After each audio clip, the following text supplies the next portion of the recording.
میں نا سر سویڈن سے پیرس جا رہا تھا، 45 منٹ کی ٹوٹل فلائٹ ہوتی ہے، 2 والی سیٹ تھی اور جہاز بھی ایسا تھا، اس کا ہارن کے علاوہ ہر چیز بج رہی تھی، کرسیاں بھی اس کے ہل رہی تھی۔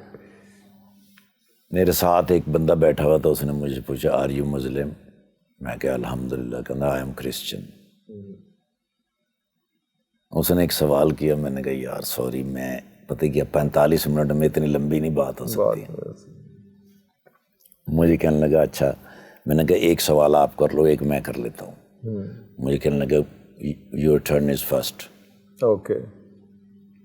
میں نے کہا حضرت مریم علیہ السلام، حضرت مریم پاک بی بی، تیرا اور میرا اس کے ساتھ کیا رشتہ ہے؟ کہنے لگا ہم دونوں اس کے بیٹے ہیں، وہ ہماری ماں ہے۔ میں نے کہا ہم دونوں بھائی ہوئے؟ کہنے لگا یس۔ اور میں نے کہا جو میری اور تیری پاک ماں مریم کے اوپر الزام لگاتا ہے وہ دوست ہے، اور جو تیری اور میری پاک ماں کی پاکیزگی کی قسمیں کھاتا ہے، گواہی دیتا ہے، وہ دشمن ہے۔ دونوں خاموش ہو گئے۔ میں کہا اٹس یور ٹرن ناؤ۔ تو کی بچے ہونا دے کول کہنا۔ میں نے کہا give me your telephone number, I will call you later۔ 3 دن کے بعد میں پاکستان آیا، مجھے اس نے کال کی، اس نے کہا you reach in Pakistan۔ میں کہا الحمدللہ۔ 11 دن کے بعد میں مکہ مکرمہ میں کھڑا، بیت اللہ کے سامنے تو مجھے اس کی کال آ گئی، کہنا mister Iftikhar this is Daniel, where are you؟ میں کہا I'm in front of بیت اللہ، you know بیت اللہ؟ کہنا I don't know۔ میں نے اس کو بتایا کہ بیت اللہ کیا ہے۔ میں نے کہا یہ وہ جگہ ہے جہاں پر ہر وہ دعا قبول ہو جاتی ہے جس کو نیت اور شوق سے مانگا جائے۔ اللہ اکبر۔ تو کہنے لگا کیا دعا مانگی؟ میں کہا یہ کہ میں اور میرا بھائی دونوں بھی کبھی یہاں کھڑے ہوں۔ او تہاڈی خیر فساد تبرانو۔ اس کا فون کٹ ہو گیا، اللہ۔ اس کا میسج آیا کہ می مسٹر نذیر نمبر۔ میں نے ان کو ذکر کیا تھا، میں نے کہا سویڈن آیا تھا نذیر بھائی جان کے پاس،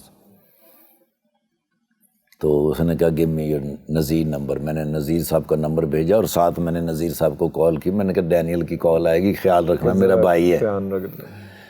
ایک دن مکہ مکرمہ میں رہا، اگلے دن پرائیویٹ ٹیکسی سے جناب میں جا رہا ہوں تو مجھے ڈرائیور نے کہا کہ حدود حرم مدینہ منورہ کی حدود میں داخل ہونے لگے ہیں، حضور سے اجازت بھی لے لیجئے اور درود شریف پیش کر دیجیے۔ بڑا مشکل کام ہے، بڑا مشکل کام ہے۔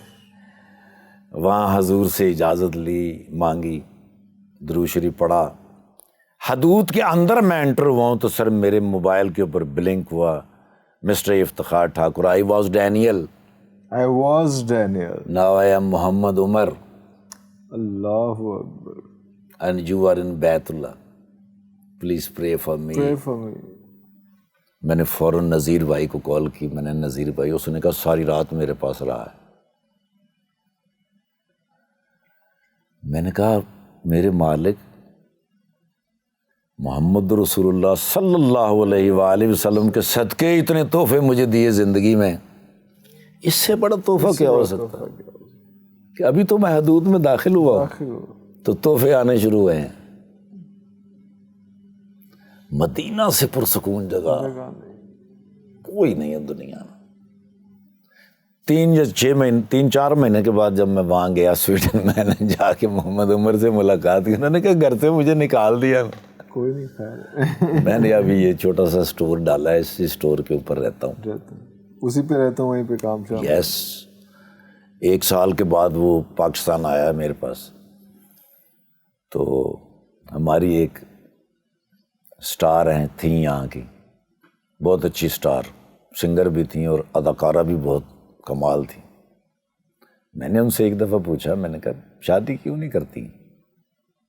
انہوں نے کہا میری ماں ہے، ماں کا خیال کون رکھے گا؟ میں کہا ماں جب دنیا سے چلی جائے گی، جانا تو ہے ہی، تمہارا خیال کون رکھے گا؟ ان سے میری ملاقات ہوئی تو انہوں نے کہا امی بہت بیمار ہیں۔ میں نے کہا امی تو بیمار ہیں ہی ہیں، میں نے جو بات کی تھی اس کے بارے میں کیا سوچا؟ انہوں نے کہا دیکھیں بڑا مشکل ہوتا ہے کسی شوبز کی لڑکی کا کسی کے ساتھ نکاح کر لینا اور اس کے بعد تانے سہنا ساری زندگی. میں نے کہا پھر بتاؤ کیا کرنا ہے, ہونا تو یہ چاہیے.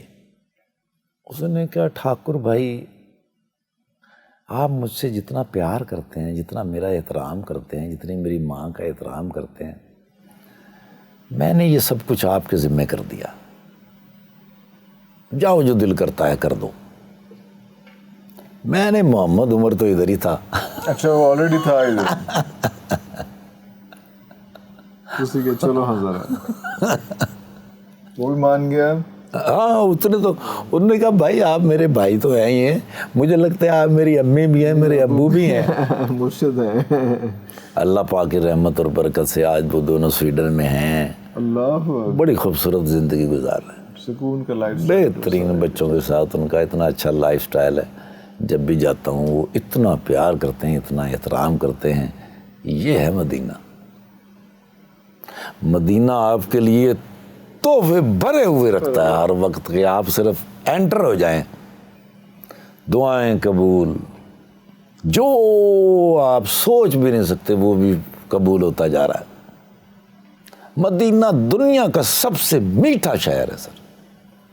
فضا اچھی, ہوا اچھی, لوگ اچھے, نہ کوئی تیز چلتا ہے نہ کوئی اونچا بولتا ہے. اذان کی آواز بھی ہاں, اور ایسی مزیدار اور میٹھی کہ دل کے اندر اتر جائے. حاضری کیسے ہوتی ہے, اس کی ہمت کہاں سے آتی ہے؟ وہ نہیں آتی سر, نہیں آتی ہے. باب السلام سے میں داخل ہوتا ہوں, کالے میں دیکھتا ہوں لمبے لمبے قد کے, ان کے پیچھے چھپتا چھپتا میں حضور کے سامنے سے گزرتا. میرا چہرہ اس قابل نہیں ہوتا کہ میں حضور کے سامنے سے گزروں اور وہ میرا چہرہ دیکھ لے. پھر میں ان لوگوں کے پیچھے سے گزر کے باب البکی سے باہر آتا ہوں. وہاں بھی ٹھہرنے کی ہمت نہیں ہوتی. پھر میں جنت البقیع کی طرف بھاگتا ہوں, ادھر جا کے ادھر کھڑے ہو کے دیوار کے پیچھے چھپ کے دعا کرتا ہوں, حضور کا شکریہ ادا کرتا ہوں. ہمیشہ دوبارہ آنے کی اجازت مانگتا ہوں, اور وہاں سے بس آہستہ آہستہ دیواروں کے ساتھ چلتا چلتا ہوٹل میں آ کے پھر کافی دیر وہاں لیٹا رہتا ہوں, سویا رہتا ہوں.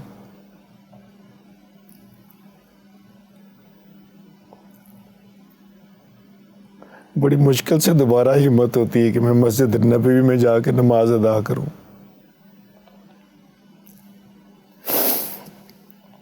اس مرتبہ اتنا مشکل تھا ریاض الجنہ میں داخل ہونا. وہ انہوں نے ایک ایپ سا نکال دیا تھا جس کے اوپر انٹری کر کے جانا پڑتا تھا. میرے پاس اتنا ٹائم نہیں تھا. باب السلام سے روتا ہوا داخل ہوا. میں نے کہا یا رب ذوالجلال کیا غلطی ایسی ہو گئی کہ ریاض الجنہ میں داخل نہیں ہو سکتے. باب البقیع سے نکلا ہوں تو وہ سیکیورٹی والا سامنے جو کھڑا تھا وہ ایک دم سے مجھے دیکھ کے لگا افتخار. میں نے کہا یا اللہ اتنا بڑا سبب, اتنی رحمت, اتنا کرم. اسی لمحے اس بندے نے وہ پلاسٹک کا وہ ڈبہ سا پڑا تھا وہ ہٹایا. انہوں نے کہا یہاں سے چلے جاؤ. باب النساء سے میں انٹر ہویا ہوں, بس روتا ہوا وہاں جا کے ریاض الجنہ میں بیٹھا ہوں. جا کے 1-1.5 گھنٹہ وہاں بیٹھا رہا میں. وہ سیکیورٹی والے مجھے دیکھ رہے تھے کہ یہ بہت آتا ہے یہاں, ہمیشہ آتا ہے یہاں. پھر وہ ایک سیکیورٹی والا آیا, اس نے آ کے مجھے کچھ کھجوریں اور کچھ زمزم میرے آگے رکھا. لوگ آتے جا رہے تھے, بس وہ لمحہ گزار کے واپس نکلا ہوں. پھر میں نے میرے ادھر سے ہمت ہی نہیں ہوئی میں حضور کے سامنے سے دوبارہ گزروں.